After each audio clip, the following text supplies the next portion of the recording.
Si tout le monde était d'accord, cette émission n'existerait pas. Bonsoir à tous et bienvenue dans Ça se débat, saison 1, épisode 93. 93 comme les 93 milliards d'euros d'investissements étrangers annoncés récemment par Emmanuel Macron au sommet Choose France, un record permettant de créer plus de 15 000 emplois.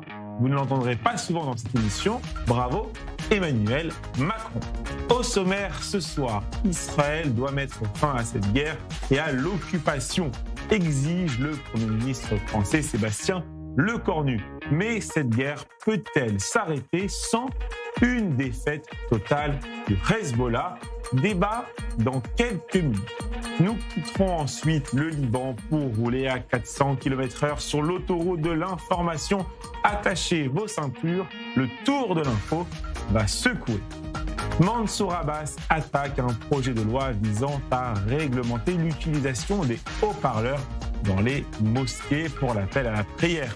Le président du parti RAM accuse le gouvernement de s'attaquer aux droits religieux des musulmans en Israël. A-t-il raison? Je poserai la question aux débatteurs du soir.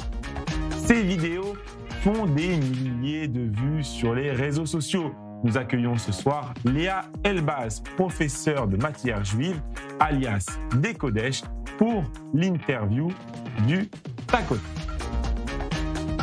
Après notre professeur préféré, nous écouterons notre surveillant préféré. J'ai nommé Julien Assal pour la carte blanche. Je vous présente sans plus attendre vos 4 débatteurs du soir. Ça se débat, saison 1, épisode 93, en compagnie d'Amir Badran. Bonsoir Amir, Salut. Comment allez-vous? Bonsoir, ça va très bien. Vous étiez absent quelques semaines et nous nous sommes languis de vous, Amir. Merci, c'est gentil. La semaine dernière, j'ai passé les vacances pour fêter Eid el-Adha avec ma famille. On est parti un peu pour se détendre. Et voilà, moi aussi, vous avez tous manqué. En face de vous, Samuel Lévy. Bonsoir Samuel, comment allez-vous? Bonsoir Reftom, très bien, merci. Samuel, vous n'avez pas regardé vos camarades de Ça se débat hier soir et pour cause, vous étiez à un événement organisé par le Magen David Adom à Jérusalem. Alors on vous pardonne cette infidélité. Ouais, c'était une très belle soirée hier organisée par le Magen David Adom. On va avoir des images. Ouais, c'était un concert organisé avec plein de chanteurs connus. Il y avait Ishaï Ribo, Avraham Fried et d'autres. Le grand guitariste Golda. Et donc, c'était un moment très émouvant devant justement Brechat HaSultan, cet endroit vraiment aux portes de la vieille ville de Jérusalem. C'était l'occasion un petit peu de célébrer justement tous les mitnanim, les bénévoles du Magen David Adom et aussi les donateurs. Et notamment, beaucoup de bénévoles du Magen David Adom proviennent de la communauté orthodoxe. On n'en parle pas. Et je pense que c'est bien de mettre aujourd'hui l'accent et la lumière sur tous ces bénévoles magnifiques qui sauvent des vies ici en Israël. Merci beaucoup Samuel Lévy. Et à Paris, j'ai le plaisir d'accueillir Rachel Bourlier. Bonsoir Rachel, comment allez-vous? Bonsoir Raphaël, ça me fait plaisir de vous voir. Nous aussi, en plateau à Tel Aviv. Rachel, vous avez un livre à conseiller à nos téléspectateurs, nous vous écoutons. Mais oui, alors, vous savez que je suis une fan d'Arsenal, en plus du Barça, et que donc j'étais très, très en colère devant cette défaite. Donc, il fallait apaiser cette colère. Donc, en regardant dans ma bibliothèque, écoutez, je suis tombée sur ce livre, La colère, de Thich Nhat Hanh. Et je me suis dit, bon, je ne suis pas bouddhiste, comme vous le savez, mais ce livre n'est pas adressé justement qu'aux bouddhistes. Et avec ce qui se passe en ce moment dans le monde, donc, je ne fais pas ni de yoga, ni de pilates, mais cette philosophie, voilà, pour apaiser sa colère, pour laisser tomber ses tensions. Je me suis plongée dedans et je me suis dit, écoutez, vu les temps qui courent, ça fait du bien. Et j'ai pensé à vous en venant. Je me suis dit, je vais le conseiller à nos auditeurs parce qu'on a besoin un petit peu de sérénité dans ce monde de fous. Et on n'a pas besoin, en effet, d'avoir cette philosophie-là, mais on peut se retrouver dans le message universel qu'il nous propose. Et en tout cas, moi en ce moment avec tout ce que je traverse, pas seulement par rapport à ce match qui vous a fait très plaisir en revanche à vous, je le sais très bien. Oui. Et donc je le conseille très chaleureusement à tout le monde. Mais bon, parlons pas des choses qui fâchent, je vous conseille ce livre. Merci beaucoup Rachel pour ce conseil et j'accueille à vos côtés, Mathieu Alterman. Bonsoir Mathieu. Bonsoir, merci de me recevoir. Ça me manquait de ne pas me disputer avec des gens pendant 15 jours. En plus, c'est filmé comme une dispute filmée. C'est quand même un plaisir immense. Donc, merci. Je suis très content d'être là ce soir. Mathieu, vous aussi, vous avez un livre à recommander à nos téléspectateurs d'un auteur qui était il y a quelques semaines sur le plateau d'i24 News dans le Grand Oral avec Mickaël Darmon. On vous écoute. Eh bien, écoutez, je suis ravi de savoir qu'il était là. Il a bon goût. C'est Nathan Dever et son livre « Aimer Jérusalem », le philosophe de 29 ans, ce qui est fou. Il est né en 1997 et d'une brillance absolue. Ce livre va pas calmer votre colère, contrairement au coup de cœur de Rachel. Il va vous mettre à la fois en colère, vous faire réfléchir, vous terrifier. Sa description du 7 octobre est absolument extraordinaire, de part et d'autre, dans tous les côtés. Ce qu'il faut faire, ce qu'il ne faut pas faire, il n'apporte pas de solution. Mais ça fait du bien de voir et de lire un livre qui prend autant de hauteur avec un drame pareil et avec une telle intelligence, un tel sens de la modération. Je le conseille à tout le monde, en premier lieu, évidemment, à ceux qui nous détestent, parce qu'ils vont peut-être comprendre certaines choses. C'est brillant. Vraiment, Aimer Jérusalem de Nathan Dever, je le conseille et je conseille... surtout aux gens de bords différents, parce qu'il n'y a rien de plus important que de se parler et de débattre ensemble.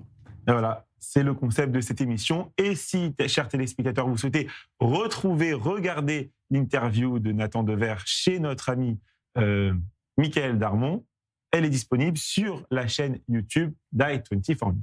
Découvrons maintenant quels débatteurs ont remporté les face-à-face de l'émission d'hier. À la question « Benyamin Netanyahou a-t-il cédé la souveraineté israélienne à Donald Trump ?» Vous êtes 61% à avoir répondu non, comme Caroline Sportes. Et à la question « La France a-t-elle raison d'interdire les armes offensives israéliennes au salon Eurosatori ?» Vous êtes 98% à avoir répondu non, comme Barbara Lefebvre. Désolé, mon cher Guy Porad, le port de la kippa hier, pendant votre face-à-face, ne vous a pas permis de décrocher la victoire, mais retentez la semaine prochaine, vous portez très très bien cette kippa.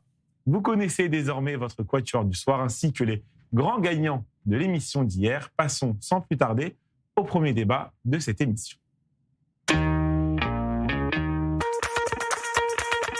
Et vous en avez l'habitude, nous ouvrons cette émission par un point complet sur la situation à la frontière entre Israël et le Liban. Et pour introduire ce débat, je vous propose d'écouter Jonathan Serrero.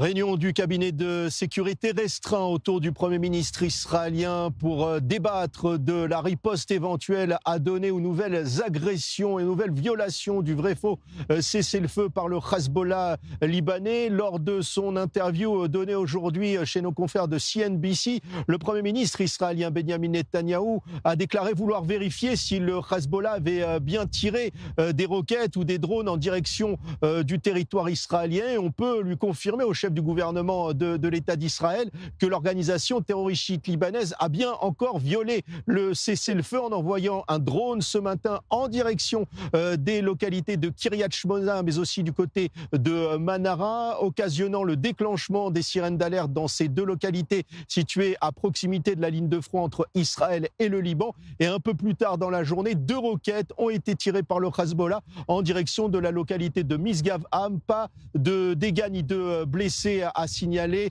Ces 2 roquettes ont pu être interceptées par le système de défense antimissile Dôme de Fer. En riposte, Tsahal a mené plusieurs opérations au sud Liban, notamment contre des terroristes du Hezbollah qui circulaient sur les différents axes de circulation sur la partie sud de Liban, mais aussi à proximité de la capitale Beyrouth. Un terroriste du Hezbollah a pu être éliminé. Il se déplaçait de la ville de Sidon vers donc la banlieue de Beyrouth et l'aviation israélienne a pu l'éliminer à temps. Tsahal qui se dit aussi optimiste quant à la résolution du souci sécuritaire que pose notamment l'envoi des drones explosifs par le Hezbollah. Plusieurs simulations sont effectuées en ce moment et il y a aussi, Raphaël, des négociations qui se poursuivent du côté de Washington entre représentants libanais et israéliens et il y a des discussions autour de la coordination sécuritaire qui serait peut-être mise en place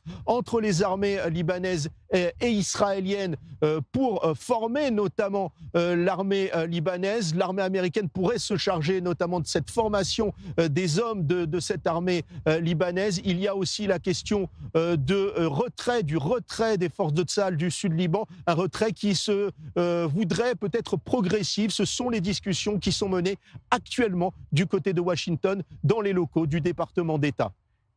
Merci beaucoup, Jonathan Serrero, depuis le nord d'Israël. Et ces informations ont inspiré l'équipe de SAS Débat. Nous avons posé cette terrible question à nos invités.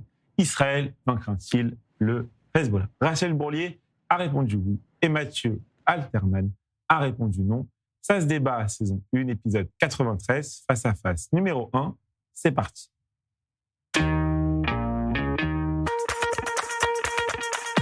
Rachel, à vous l'honneur. Vous commencez 1 minute pour convaincre les téléspectateurs. Mathieu, vous enchaînez juste après. Est-ce que tout le monde est prêt? Rachel, c'est parti, c'est à vous. Alors, Israël a déjà remporté sa victoire stratégique face au Hezbollah, puisque le Hezbollah de 2026 n'a absolument rien à voir avec le Hezbollah de 2023. Alors certes, ils sont toujours dangereux puisqu'ils ont des drones, mais il n'y a pas de danger existentiel pour Israël. Alors vous allez me dire qu'ils peuvent toujours atteindre Israël et il y a toujours malheureusement des morts, mais la menace existentielle n'est plus là. L'élimination de Nasrallah et de toute sa hiérarchie, eh bien, a en effet été brisé, a brisé la colonne vertébrale de l'organisation. Ils ont dû repartir totalement à zéro. Les tunnels et les dépôts de munitions ont été détruits au sud Liban et l'Iran, étranglé économiquement, a du mal à réarmer son proxy.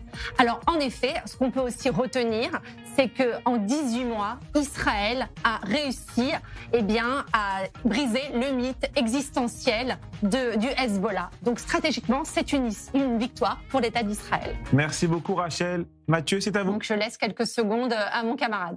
On ne peut pas vaincre le Hezbollah si on pense qu'on ne peut le vaincre que militairement. Il faut comprendre le pourquoi le Hezbollah a autant d'impact au Liban. Parce qu'ils ont un parti politique qui suit, ils ont des organisations, ils financent une grande partie de la population chiite libanaise. Il faut se rappeler que les Américains pensaient avoir débarrassé le monde des talibans. 20 ans après, ils sont revenus. Il faut se rappeler qu'Israël est intervenu militairement très très fort en 2006 pour éradiquer le Hezbollah. Il est là aujourd'hui. Ce que je veux dire par là, c'est qu'on peut vaincre le Hezbollah que si on l'empêche de revenir. Et pour l'empêcher de revenir quelques années plus tard, il faut que le gouvernement libanais, actuel ou celui de demain, prenne des positions fortes pour combler ce vide qui va exister au sud-Liban, puisqu'il va y avoir un vide et une zone blanche. Donc oui, militairement, je ne doute pas qu'Israël est plus fort que le Hezbollah. Maintenant, je mets des réserves sur son éradication à moyen et à long terme, parce que ce n'est pas la même chose. Merci beaucoup à tous les deux pour ce face-à-face. Amir Badran, je vous voyais acquiescer pendant l'intervention de Mathieu. Alors, je vous pose cette question dont je connais déjà la réponse. Est-ce que vous êtes plutôt d'accord avec Rachel ou avec Mathieu? Écoutez, d'abord, je veux faire un petit coucou à Rachel en lui disant qu'elle est ravissante, surtout aujourd'hui. Mais Merci. Je suis tout à fait d'accord avec ce que disait Mathieu. Parce qu'il disait, on dit en hébreu, divrei ta'am, des paroles de goût et de logique.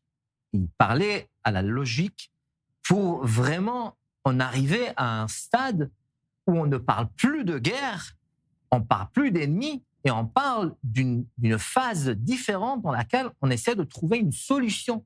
Et une solution pourrait éventuellement être la paix, et cela va mettre de côté le problème du Hezbollah. C'est comme ça qu'on arrive à avancer. Parce que quand on parle uniquement et on pense uniquement dans ce langage de force et d'armes et de guerre, on va y arriver nulle part. Samuel Lévy, Sébastien Lecornu à l'Assemblée nationale il a affirmé qu'Israël devait mettre fin à cette guerre et cesser ce qu'il a présenté comme une occupation illégale de territoire libanais. Non, mais déjà, il faut savoir une chose. Il n'y a pas de problème de territoire avec le Liban. Et on n'est pas en guerre, on n'est pas rentré dans cette guerre-là par rapport à des territoires, ni du côté libanais, ni du côté israélien. Le problème au Liban, c'est le Hezbollah. Pourquoi ? Parce que le Hezbollah est une armée qui n'est pas reliée à l'État et qui est une armée qui fait exactement ce qu'elle a envie de faire. Si elle a envie de faire la guerre, elle fait la guerre. Et si elle a envie de faire la paix, elle fait la paix. Or, aujourd'hui, la situation ne peut plus continuer comme ça. Pourquoi ? Parce qu'avec un Hezbollah à nos frontières qui nous menace sans arrêt, à savoir est-ce qu'on a le droit de vivre en paix ou de faire la guerre avec eux sans arrêt et d'avoir des morts de notre côté, ça ne peut pas durer. Et la seule façon qu'on a, et malheureusement, on est en train de faire le sale boulot pour les Libanais aussi, c'est de faire la guerre au Hezbollah, parce qu'on a bien vu qu'ils n'étaient pas capables de déposer les armes, qu'ils n'étaient pas capables d'amener une solution, et surtout, qu'ils étaient le bras armé de l'Iran dans cette région-là. Mathieu, à Paris, on voit il y a des négociations qui sont en cours entre le gouvernement libanais et le gouvernement israélien, mais sur le terrain, l'armée libanaise ne prend pas d'initiative contre le Hezbollah. Et politiquement, le gouvernement libanais, pour le moment, ne prend pas d'initiative non plus contre le Hezbollah, mis à part des déclarations. Oui, vous avez raison, mais c'est ce que je vous ai dit tout à l'heure. Il y a un vide. Le vide, c'est la population chiite libanaise. Qui la représente aujourd'hui en dehors du Hezbollah ?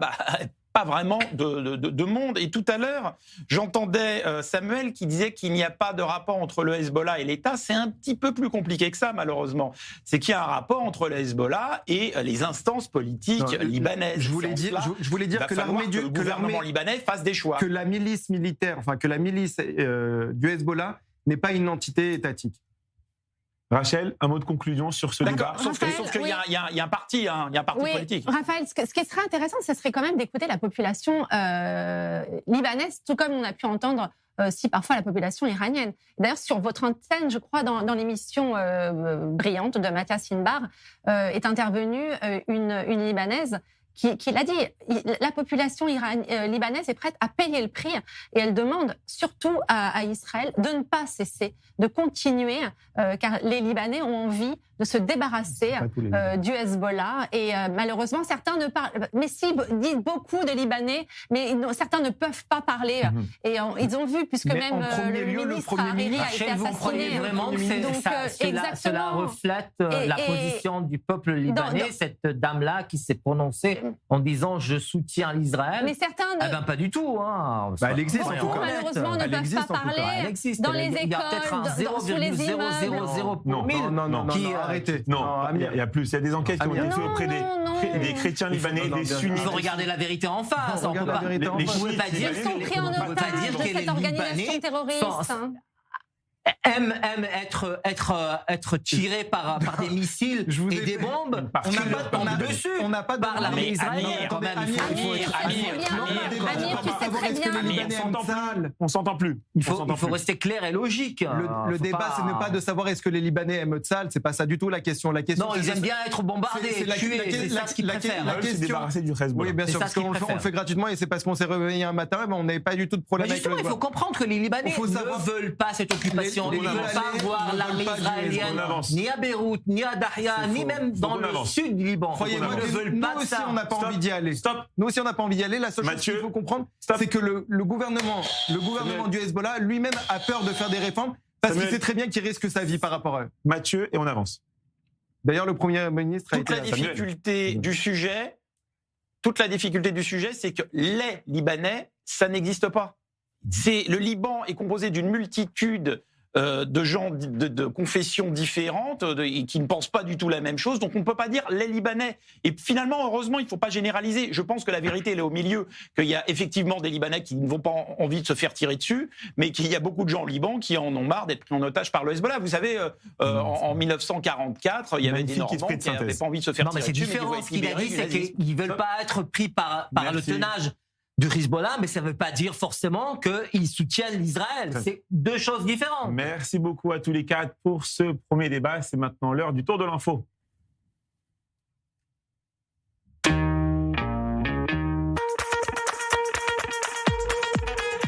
Rachel, une information de nos confrères de CNews. Sébastien Lecornu, décidément c'est sa soirée, a demandé à son gouvernement de mettre en place un cadre législatif pour organiser le paiement par leurs auteurs, y compris via les prestations sociales, des dommages causés à l'occasion d'événements comme la victoire du PSG en Ligue des Champions, a appris CNews ce mercredi de Matignon.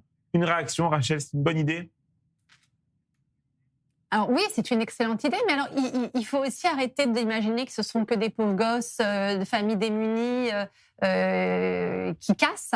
Il y a aussi des pères de famille. Donc là, il faut aussi faire la même chose, faire saisie sur salaire et qu'il y a condamné et que si c'est des mineurs, que ça soit les familles parce qu'on laisse pas sortir et qu'il y ait en effet une responsabilité des parents et quand ils deviendront des jeunes adultes, ça ce sera à eux de payer. À un moment, il y en a assez quoi, c'est plus possible. Alors déjà, dans le monde entier, on nous regarde en se disant quelle image de la France. Alors là, on est la risée du monde. C'est-à-dire qu'il n'y a que nous. Il n'y a qu'ici que ça se passe. Donc, à un moment, nous, en tout cas, moi, j'ai pas envie de payer pour ça. En tout cas, j'ai pas envie de payer pour ce spectacle-là. Vous avez des gens qui n'ont pas envie aussi de payer pour ça. Il y a des travailleurs, ils se font brûler leur voiture et c'est leur moyen pour aller se nourrir leur famille. Ils n'ont pas à financer ce spectacle-là. Donc, il y a une responsabilité civile et ils doivent chacun assumer ce que font les membres de leur famille. Et quand vous avez des jeunes parents, j'ai vu des images d'un père de famille. Il était là, sa femme qui souriait. Il a dit oui, ça se reproduira plus. Et quand vous voyez les condamnations, c'est ridicule. Merci beaucoup, Rachel. Amir Badran, votre information. Des disputes, même dans les bonnes familles. Benyamin Netanyahou a évoqué les informations faisant état d'un appel houleux entre lui et Donald Trump lors d'une interview accordée à CNBC. On va voir la citation. « Le président Trump et moi sommes d'accord sur les principaux points concernant l'Iran. Il nous arrive d'avoir des désaccords tactiques, mais nous parvenons à les résoudre. Les États-Unis et nous partageons des objectifs communs. Nous verrons ce que nous pouvons accomplir grâce à un accord. » Une réaction, Amir Badran ? Ça ne serait pas la première fois que Benyamin Netanyahou va être traité d'un grand menteur. D'ailleurs, plusieurs chefs d'État l'ont dit d'une manière solennelle. Et moi, je le répète, parce qu'aujourd'hui même, M. Benyamin Netanyahou a avoué que ce coup de téléphone qui était entre lui et M. Trump était vraiment hurlant. Et c'était du côté de Trump qui hurlait sur Netanyahou en lui disant « Are you fucking crazy ?» Est-ce que tu es... Bon, on va éviter la traduction en disant... Mais Netanyahou, il est complètement fou parce qu'il ne voit pas l'intérêt de ce qu'il est en train de faire. C'est le contraire de défendre les intérêts israéliens en attaquant le Liban.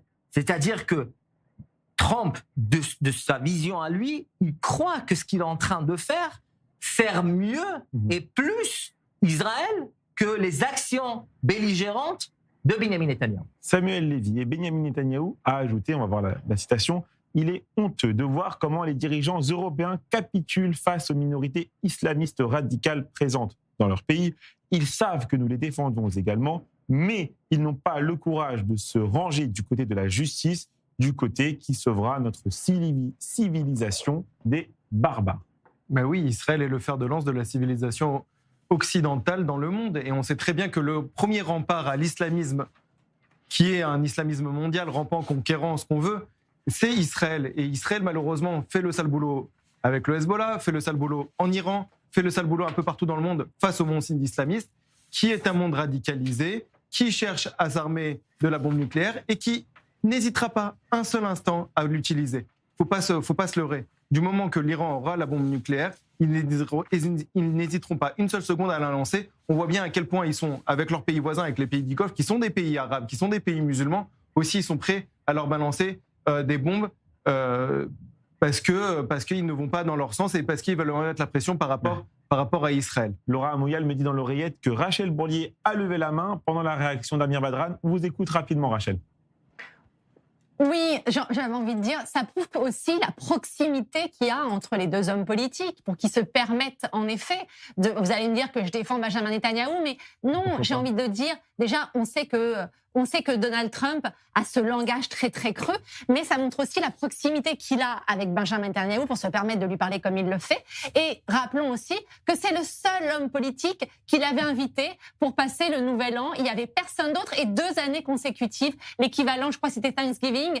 Donc il se permet, il a le droit de le dire, Benjamin Netanyahou. En effet, merci, Rachel. Il parle avec lui comme il ne parle avec personne. Donc ça peut choquer, mais à en tous effet. les 4. On coupe en 2 ce tour de l'info. On se retrouve dans un court instant. Il est l'heure de marquer une courte page de pub. À tout de suite pour la suite du tour de l'info avec votre information Samuel et votre information mon cher Mathieu. Restez avec nous sur i24 News.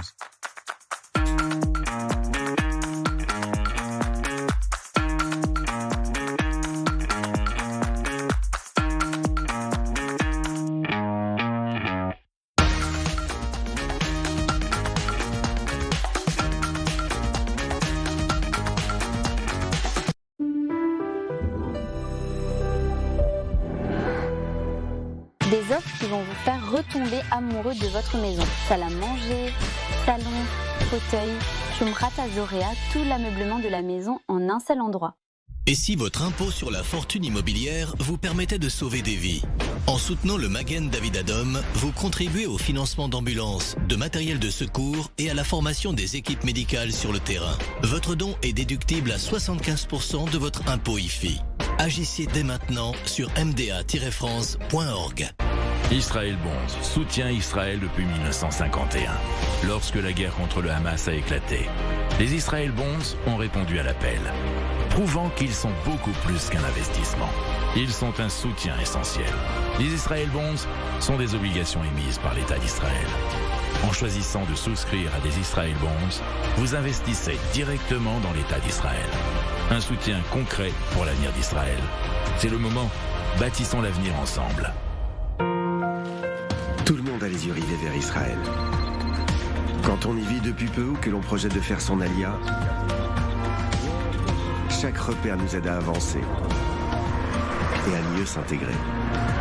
L'école de nos enfants est un véritable enjeu. C'est pourquoi le réseau Otzar HaTorah rayonne désormais aussi en Israël. Otzar HaTorah, développer le meilleur de soi pour la vie, maintenant en Israël. Certains achètent un bien, nous détectons les opportunités. David Jamy Group, l'expérience au service de ceux qui veulent investir autrement. Aujourd'hui, une opportunité exceptionnelle s'ouvre pour vous en Israël, en particulier à Ranana, Tel Aviv et Netanya, où nous avons signé des accords exclusifs avec les plus grands promoteurs du pays. Des prix réservés, introuvables ailleurs, une plus-value immédiate et un plan de paiement ultra avantageux, pensé pour faciliter votre achat. Des opportunités uniques, des achats sécurisés, une vision internationale. David Jamy Group. Real Estate Opportunities. Vous rêvez de soutenir Israël d'une manière unique et enrichissante? Rejoignez Sarel, le programme de volontariat civil en base militaire israélienne. De quelques jours à plusieurs semaines, participez à des tâches essentielles et vivez une expérience inoubliable. Découvrez Israël sous un nouvel angle, créez des liens durables et contribuez directement au soutien du pays et de ses soldats. Devenez volontaire. Faites la différence. Inscrivez-vous via notre site internet.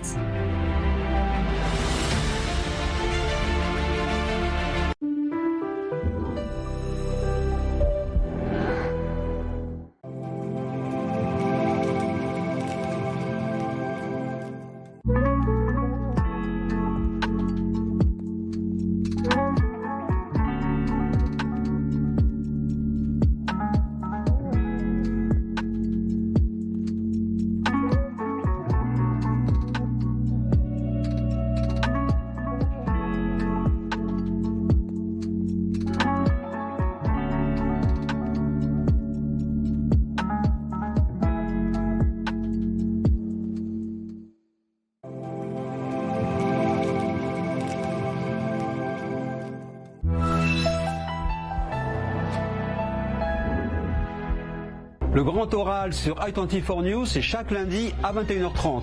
Des politiques, des experts, des artistes, des auteurs pour décrypter et comprendre les grands enjeux du Proche-Orient et de notre époque. Ils sont mes invités pour ce grand oral sans détour et sans langue de bois, à lundi sur i24 News.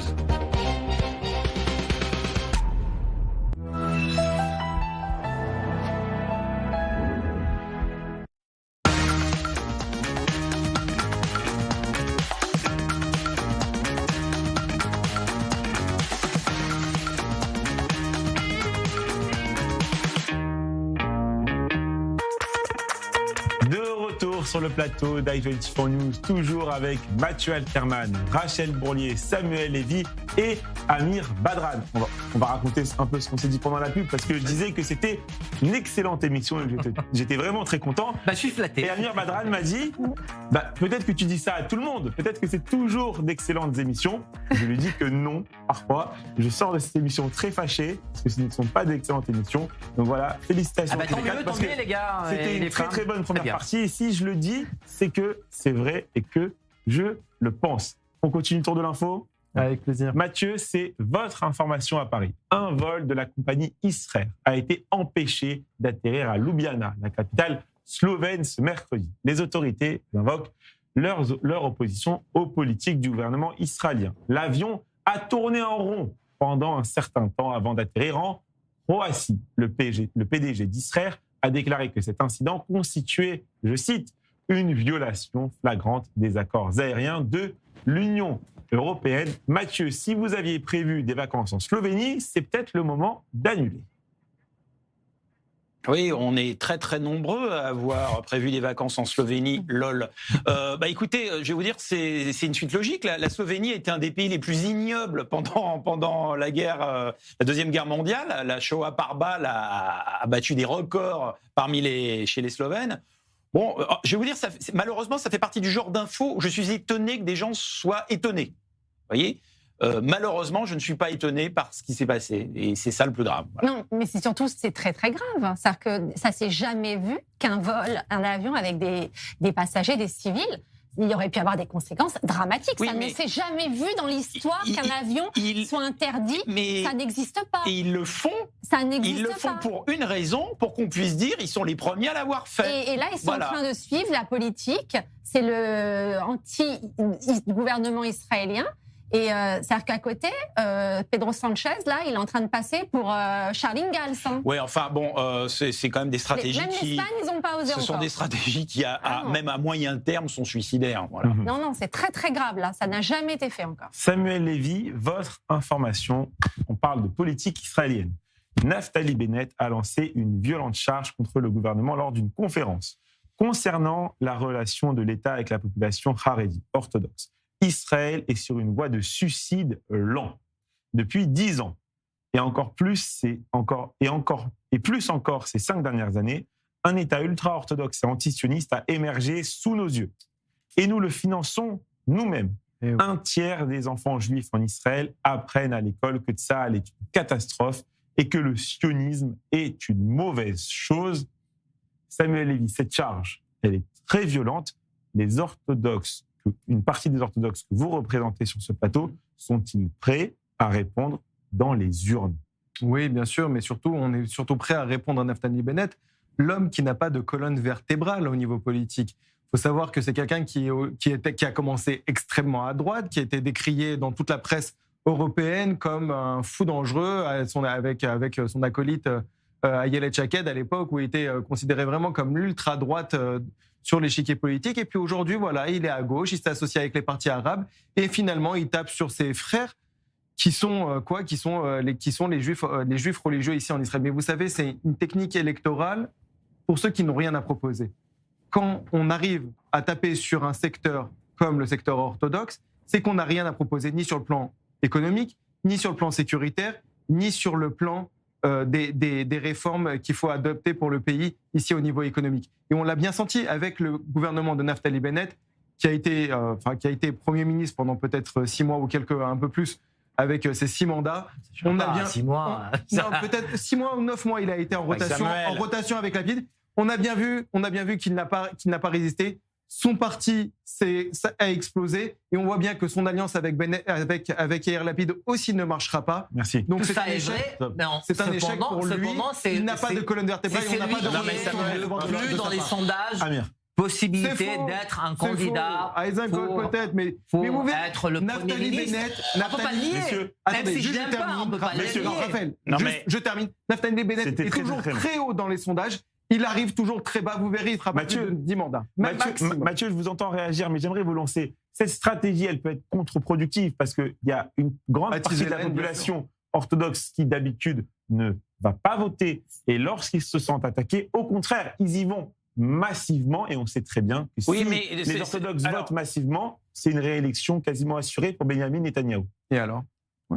Alors, sauf que ces orthodoxes, de toute façon, n'auraient jamais voté Bennett. Maintenant, je voudrais intervenir sur une chose, Samuel. À aucun moment, vous nous avez dit, il a raison, parce qu'il a raison, Bennett. Ce qu'il avance est vrai, ce sont des chiffres. Non, c'est faux.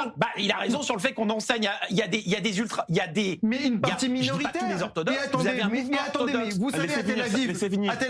Laissez-moi finir. Laissez finir, Mathieu. Je peux finir ma phrase ? Bien sûr, allez-y. Alors, il dit qu'il y a une partie des orthodoxes qui a un discours antisioniste qu'ils inculquent dans des écoles. Vous pourriez dire, oui, c'est vrai, mais je ne suis pas d'accord. Oui, c'est vrai, mais c'est plus nuancé. Et le fait de ne pas répondre clairement sur ce qu'il dit, à savoir des chiffres, fait que il gagne face à vous, Bennett, puisque vous ne répondez pas précisément sur le problème. Je vais vous dire juste pour vous répondre, Mathieu. Vous savez, quand il parle quand il a ces propos-là, il ne cite pas justement une petite partie minoritaire du secteur orthodoxe. Un tiers des enfants juifs en Israël apprennent à l'école que Tzahal est une catastrophe et que le sionisme est une mauvaise chose. Il parle des Haredim en général, mais c'est faux. D'où il tient ces chiffres? Qu'est-ce que ça veut dire un tiers? C'est quoi un tiers? Hier, je vous parlais de Magen David Adom. Vous savez, Magen David Adom, il y avait que des secouristes qui étaient des chassidim là-bas. Qu'est-ce que ça veut dire, ça? Vous savez, aujourd'hui, Grossman a été élu, a été nommé chef du Mossad, pardon. Il a invité les deux secouristes qui l'ont sauvé lors du 7 octobre. Pareil aussi, là aussi, c'est des orthodoxes. Qu'est-ce que ça veut dire, ça, un tiers des orthodoxes? Rachel, Israël. Oui. Rachel. Alors, ce qui est vrai, les secouristes, il a raison, Zaka, c'est des orthodoxes. Mais toutes les grandes associations. Et même dans l'armée, il y a des secouristes. Mais oui, toutes les grandes associations, c'est des orthodoxes. Il ne faut pas généraliser.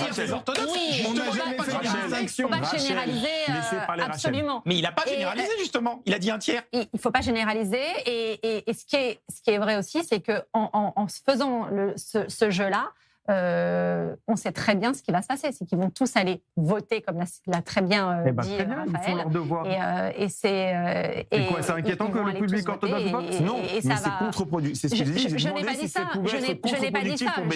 C'était ma question. Je vais vous dire. Je dis qu'il se tire une balle dans le pied. Il se tire une balle dans le pied. Mais c'est pas ses électeurs, les orthodoxes. Mais il se tire une balle dans le pied.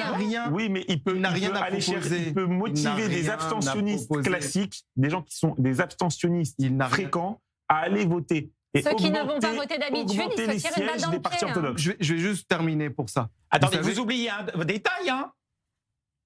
Je vais juste terminer. Il y a plein de gens qui pensent comme Bennett en Israël. Vous oubliez ce détail? Bien sûr, aussi.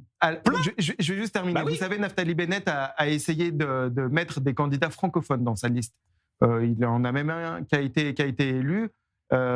Et au moment où il le sentait un petit peu, il avait peur. Est-ce qu'il allait rester dans son parti? Il n'allait pas rester dans son parti. Il a pris tout simplement la décision de le virer. Donc ça montre aussi le respect. Alors, je suis désolé, aussi le respect qu'il a pour la communauté francophone. Vous dites pas la vérité. Là-dessus, vous dites pas la vérité. Vous parlez de Khalfon. Vous parlez de Khalfon. Et il l'a viré comme un malpropre. Il n'est pas là. Il n'est pas là pour se défendre. Que M. Khalfon, il a trahi. Il a trahi sa responsabilité. Il a trahi ce qu'il a donné comme parole à Bennett. C'est pas mon copain, hein. Mais je vous dis les faits. Je vous dis les faits. Les faits, c'est ça. On avance. Et c'est pour ça qu'il a été viré. Il avait quitté son parti ou pas? Il n'est pas là. Il avait quitté son parti ou pas? Non, c'est faux. Ce que vous dites, c'est faux. Il a été viré. Il a été pas à dire que c'était pas une bonne émission. Ça montre le respect qu'il a pour la communauté francophone. Au second débat de cette émission. 4 ans n'ont pas suffi à ce gouvernement pour traiter les nuisances causées par les tirs des organisations criminelles. Mais il veut faire taire l'appel à la prière des mosquées. Mansour Abbas a vivement critiqué un projet de loi visant à réglementer l'utilisation des haut-parleurs dans les mosquées pour l'appel à la prière. Le projet de loi est porté par le député Zvika Fogel, membre du parti Otzma Yehudit d'Itamar Ben-Gvir. Cette déclaration a évidemment inspiré l'équipe de SAS Débat. Et nous avons posé cette question aux débatteurs du soir. Le projet de loi sur les haut-parleurs des mosquées est-il scandaleux? Amir Badran a répondu oui, Samuel Lévy a répondu non. SAS Débat, saison 1, épisode 93, face à face, numéro 2, c'est parti.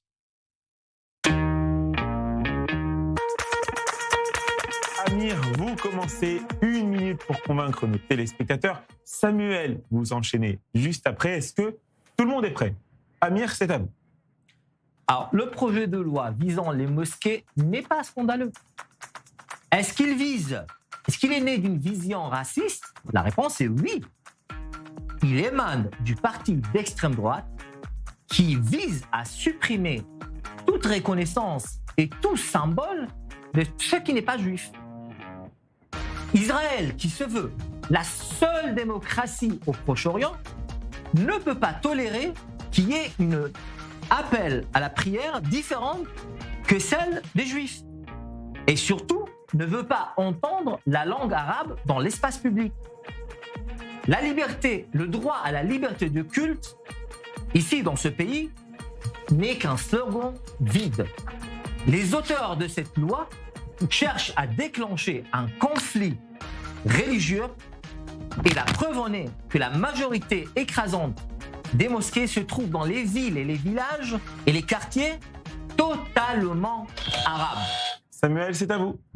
Mais non, ce projet de loi, il n'est pas du tout scandaleux. Vous savez, Raphaël, il ne remet pas du tout en cause la liberté de culte, comme vous êtes en train de le dire, très cher Amir. Personne n'interdit aux musulmans de prier, d'aller à la mosquée ou de pratiquer leur religion. Et la question porte uniquement sur le volume sonore diffusé dans l'espace public, et simplement sur ça. Vous savez, Amir, dans un état de droit, les mêmes règles doivent s'appliquer à tous. Que ce soit une salle de fête, une synagogue, une mosquée, une église, personne ne doit être fait au-dessus des règles de nuisance. Et enfin, l'État a le devoir aussi de protéger la qualité de vie de ses habitants, que ce soit les enfants, les personnes âgées, les malades et aussi les travailleurs. Ce n'est pas une attaque contre une religion, c'est du bon sens civique, tout simplement. Vous savez, et enfin, pour terminer, respecter une pratique religieuse, ça ne veut pas dire de l'imposer à tout son voisinage. Et juste pour terminer, cette loi ne veut pas interdire l'appel à la prière, il veut simplement réglementer le niveau sonore par rapport à ça. Donc on n'interdit rien du tout par rapport à la liberté de culte musulman. Merci beaucoup. Juste un mot là-dessus. Non, c'est pas vous, c'est Mathieu. Mathieu, j'aimerais bien enchaîner. Vous avez dépassé la minute. Mathieu, est-ce que vous êtes d'accord avec Amir ou avec Samuel? Je suis d'accord avec Amir, évidemment, même si je ne suis pas d'accord avec tout ce qu'il a dit. Non, ce n'est pas des mots de dire qu'il y a un multiculturalisme, on autorise toutes les religions en Israël. C'est une réalité, sinon cette loi n'aurait pas été proposée. Je voudrais dire une chose qui me semble importante. Il ne faut pas oublier que les ennemis d'Israël, le Hamas, le Hezbollah, ce qu'ils détestent en Israël, c'est que justement, c'est un pays cosmopolite avec des gens de religions différentes et d'horizons différents. Dans le livre dont je vous ai parlé tout à l'heure, Aimer Jérusalem, de Nathan Dever, il explique que les preneurs d'otages du 7 octobre, ce qu'ils n'ont pas compris, qu'ils ne supportaient pas, c'est que parmi les otages israéliens, il y en avait qui venaient d'Allemagne, originaires d'Angleterre, originaires d'Irak, de plein d'endroits différents. Ils ne supportent pas parce que ce qu'ils veulent, c'est une sorte de pureté, comme on dit en France, on dit les Français de souche. Ils pensaient que les Israéliens étaient des Israéliens de souche, tous pareils. Et ce qui fait la richesse d'Israël, c'est qu'on est tous différents finalement dans ce pays. Et c'est ça que détestent les pays frontaliers. Ils détestent l'idée de cosmopolitisme qui absolument fait partie de l'ADN d'Israël. Non mais... Rachel, regardez cette autre déclaration de Mansour Abbas. L'islam n'est pas un invité ici. Nous avons des droits religieux sur cette terre et nous ne permettrons pas au gouvernement israélien ou à des individus en quête de conflits religieux de provoquer les musulmans. On vous écoute, Rachel. Ah mais il n'a pas tort. Mais on n'a pas dit que c'était interdit, mais juste de réguler. Mais alors quand c'est Israël qui demande la régulation, on crée au scandale. En Arabie Saoudite, en Indonésie, là, il n'y a aucun problème. Ils le font, ils régulent. dans ces pays-là. Là, ça passe très très bien. Pourquoi en Israël, tout de suite, on crie c'est un drame, ça pose un problème, alors que les musulmans eux-mêmes, j'en suis certaine, à part sur le plateau de I24 News, certains invités vont crier au drame, mais moi je suis certaine que si on pose la question en Israël à certains musulmans qui se lèvent tôt pour aller travailler, qui ont des enfants qui doivent aller à l'école ou des parents âgés malades, ils doivent se dire le bruit est très très fort. Moi, quand je viens en Israël, je vous avoue que je trouve l'appel à la prière très agréable, mais il y a des matins, c'est très très fort. Quand vous avez des personnes qui habitent à côté, moi j'ai des amis qui m'ont accueilli à Yafo et qui habitaient juste en face, je peux vous promettre qu'au début, le réveil, il est très intense. Quand vous habitez pas à côté, ça vous gêne pas, mais quand vous habitez à côté, je peux comprendre que ça dérange. Justement, réguler n'est pas interdire. Réguler n'est pas interdire. Je dois réagir. Non, je dois absolument réagir en un seul mot. Rapidement. Voilà, écoutez, le bon sens, le bon voisinage. Bah, justement, Rachel, vous venez ici à Jaffa. Vous savez, ces mosquées-là dont vous êtes en train de parler, c'est des mosquées qui existent bien avant la création de l'État d'Israël, bien avant 1948. J'ai habité à Yafo, je vous dis, une fois que vous venez dans un lieu, vous devez vous adapter à ce qui était là avant vous. Samuel. D'accord. Ok. Non, alors, vous allez vous aussi vous adapter parce que je vous rappelle qu'à Médine, il y avait des juifs avant les musulmans. Oui, mais quel rapport? Non, il n'y a pas de souci. Juste, je vais vous dire, quand vous allez en France, si vous donnez un coup de klaxon dans la rue, que c'est dans un centre-ville, vous pouvez prendre une amende. Il y a des radars aussi. Attendez, il y a des radars sonores en France. L'appel à la prière, est interdit aussi en France. Donc vous savez, quand c'est en France, ça là-bas, ça se choque pas. Et quand c'est en Israël et qu'on parle de réguler le son, là, tout de suite, on n'a pas de législation à interdiction. On arrête. Non, stop. On part pas avec l'appel à la prière. Notre invité nous attend. Merci à tous les quatre pour ce débat. On passe tout de suite à l'interview du tac au tac. Ces vidéos égayent nos interminables scrollages sur TikTok. Léa Elbaz est professeure. Elle enseigne dans une école primaire parisienne avec une méthode singulière qu'elle partage depuis quelques mois sur les réseaux sociaux. Regardez si vous ne connaissez pas et on en parle juste après.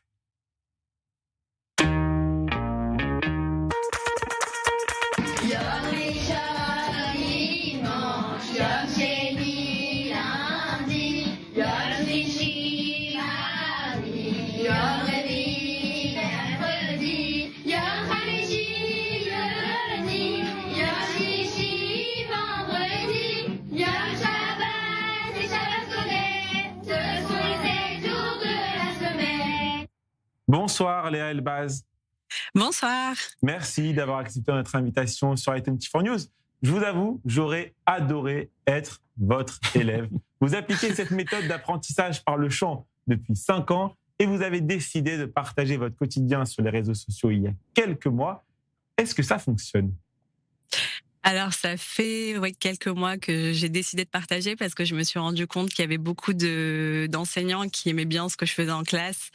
Quand j'échangeais avec eux, ils me disaient à chaque fois que ça leur donnait envie de faire de même. Donc, du coup, un jour, j'ai décidé de partager.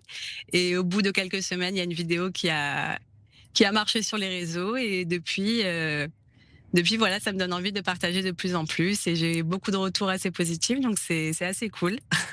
Et est-ce que vous sentez, depuis que vous appliquez cette méthode, que vos élèves retiennent mieux les cours ? Ah oui, complètement. Ça a complètement changé la façon dont j'enseigne.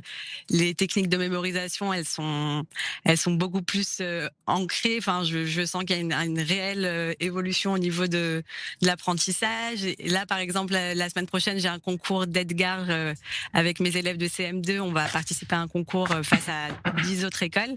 Et je les sens vraiment prêts pour le concours grâce à tous ces chants, toutes ces techniques d'apprentissage.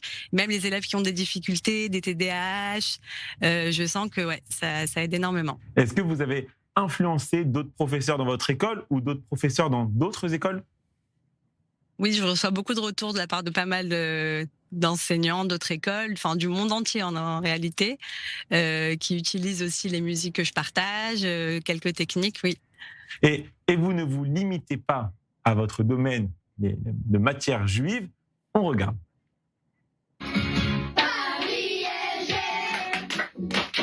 Tous ensemble on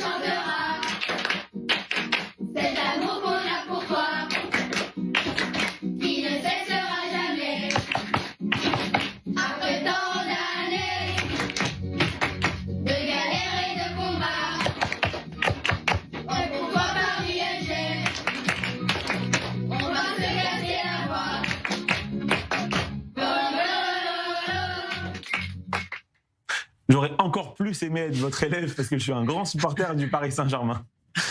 Ah bah alors là, moi, pas du tout. Hein. Alors cette chanson, je l'ai fait vraiment sur un coup de tête. J'étais dans le métro, je me suis dit, mes élèves, je sais qu'ils doivent être trop contents ce matin. Et j'ai essayé de réfléchir de comment je pouvais faire un lien avec le codège, parce que toute mon idée, c'est d'enseigner à travers la transversalité, donc de mêler un petit peu le rôle et le codège, donc les matières juives et les matières générales. Et donc on a parlé de la persévérance, de l'importance justement de l'esprit de groupe, et on a fait un lien justement avec la paracha qu'on avait étudiée sur Abraham. Enfin, on a fait tout un lien avec le PSG. C'était assez drôle et voilà, j'ai eu pas mal de retours. Samuel Lévy en plateau ici à Tel Aviv a une question à vous poser. Est-ce que j'ai une question à vous poser? Oui. Est-ce que par rapport justement à cette transversalité, est-ce que des fois vous avez mêlé justement le Kodesh avec les matières profanes? C'est quelque chose qui peut paraître parfois des fois un petit peu dérangeant quand on essaye de mêler les deux. Comment vous arrivez à doser un petit peu? Honnêtement, je le fais assez instinctivement. Je vous donne un exemple. Par exemple, c'était la période de la Fashion Week des hommes à Paris, et je me suis dit comment je pourrais lier ça au Kodesh. Et donc, on a organisé la Fashion Week du Kohen Gadol, et on a fait toute une activité autour de ça. Les élèves, ils ont créé des tenues. Enfin, on a vraiment lancé une Fashion Week. C'était assez marrant. Et les élèves, de toute façon, de nos jours, ils ont besoin de se sentir rattachés à l'actualité, et ça leur parle. Donc je trouve qu'au contraire, il faut le faire, et c'est important, la transversalité de nos jours. Rachel Bourlier à Paris, une réaction à ce que vous venez d'entendre. Vous connaissiez ce conte? Non, mais du coup, je suis allée voir. Bon, mis à part que là, vous m'avez fait mal là, avec le PSG, c'est dur ce que vous me faites. Mais ce que je trouve intéressant, parce qu'en effet, moi, vous m'avez donné envie même de participer à une de vos classes.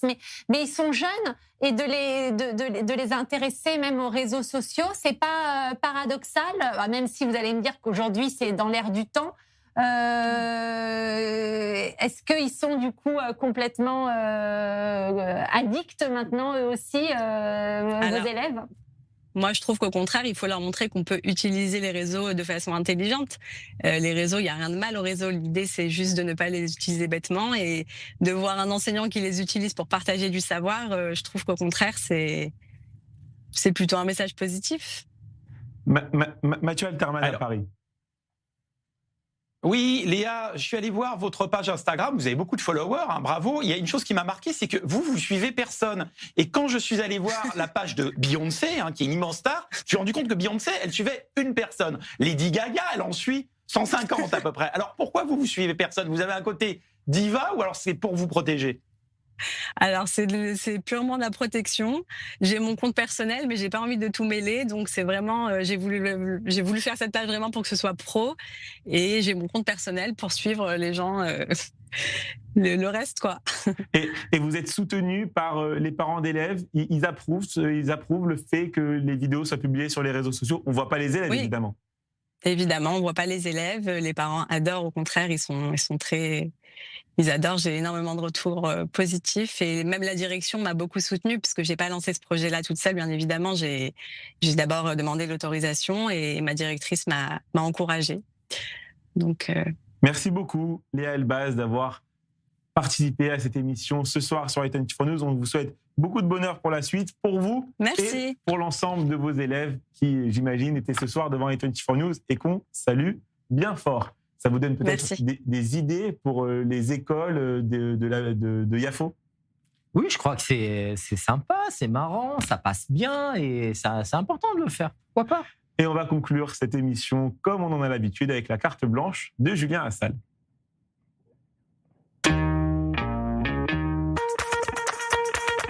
Bonsoir tout le monde, allez Raphaël, je me suis rendu compte d'un truc, je suis dans des dizaines de groupes WhatsApp alors que j'ai absolument rien à faire là-bas. Voilà, des groupes de cousins qui sont des amis de mes amis, ou des gars qui veulent te vendre leur clim ou leur projet pro. Et le pire, c'est que je lis tous les messages, même parfois je like.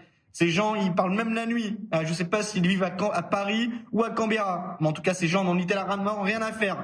Comme moi du coup, finalement. Bon, au contraire de Donald Trump, qui lui a toujours quelque chose à faire ou à dire. Vous êtes complètement fous. Tout le monde vous déteste maintenant. Et oui, c'est ce qu'il aurait dit à Netanyahou en lui reprochant ses interventions au Liban. Et franchement, Trump qui dit à quelqu'un « tu vas trop loin », c'est déjà un sketch. Hein. Ce serait comme Hamilton qui reprochait à quelqu'un de rouler trop vite.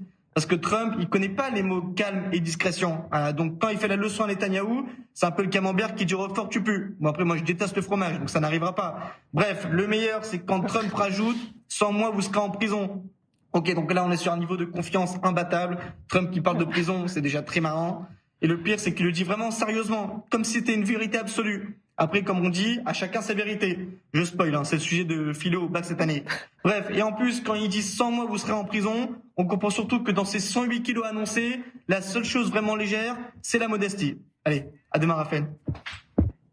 Ça fait rire tout le plateau. On peut se poser la question, comment Julien Assal peut ne pas aimer le fromage, surtout quand on habite en France avec les fromages délicieux qu'on a dans l'Hexagone. Merci beaucoup. D'ailleurs, c'est absolument relié. C'est un Tunisien. C'est un Tunisien. Et voilà, c'est ça, exactement. Lui, il prend la pizza chez mes parents. Moi, je suis ashkénaze et je hais le fromage. Ah, voilà. Vous avez un je point déteste commun. le fromage et je suis ashkénaze. Vous avez un point commun avec notre ami Julien Assal. Ainsi s'achève cette émission. Merci à tous les quatre pour cette excellente émission. Bonne soirée à tous sur i24 News.